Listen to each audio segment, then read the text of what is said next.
An example of an autoimmune disorder is celiac disease. Celiac disease is an autoimmune disorder where genetically predisposed individuals have a reaction to the gluten found in wheat, silicon in rye, and hordein in barley.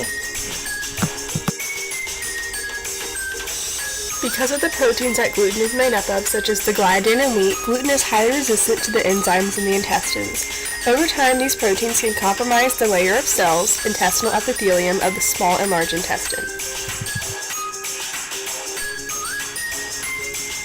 Toxic gluten-derived gliadin peptides activate the innate immune system response and eventually cause intestinal epithelial cell damage and gut inflammation. Cytokines are released that cause neutrophils to go through phagocytosis and cause tissue damage and mast cell photosensitization and degranulate and cause histamine to be released.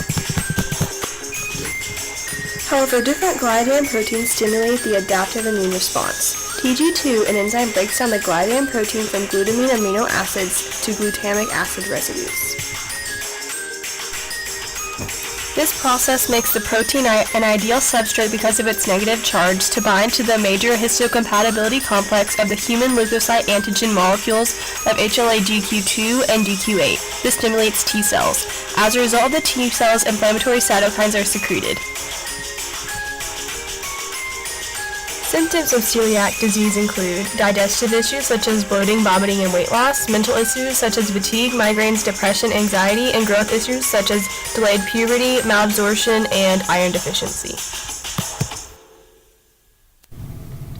Is this a normal or abnormal immune response? This is abnormal because your body isn't supposed to react this way to gluten.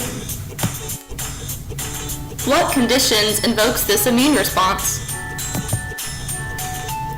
This immune response could be caused by a genetic predisposition or environmental factors. This type of immune response is permanent because it is more of an autoimmune disease than an allergy. A person is genetically predisposed and there are currently no cures for celiac disease except maintaining a diet completely free of gluten. When the diet is maintained, the villi of the small intestine are renewed, but overall celiac disease is permanent. If a person continues to consume gluten, they will develop malnutrition that could lead to other immune disorders. However, when an individual follows a strict gluten-free diet, they can possibly live a healthy life. The small intestine heals, they can absorb nutrients and become healthy. Another example of an autoimmune disorder is hemolytic anemia. Red blood cells bound with IgG or IgM are destroyed by interacting with Fc or complement receptors on cells of the fixed mononuclear phagocytic system. This occurs mainly in the spleen. Red blood cells are destroyed. Symptoms of hemolytic anemia include fatigue, headache, weakness, dizziness, pale or yellow skin, cold hands and feet, shortness of breath, irregular heartbeats, and chest pain. Is this a normal or abnormal immune response? This is abnormal because not everybody has this immune response. What conditions invokes this immune response? Infections, tumors, autoimmune disorders, medication, leukemia, lymphoma, and receiving a blood transfusion of the wrong blood type can invoke this immune response.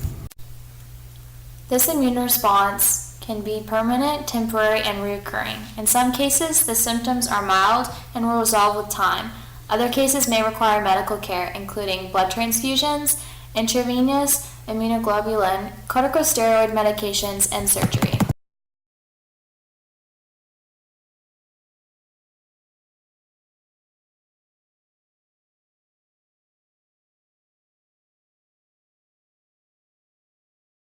Created using Powtoon.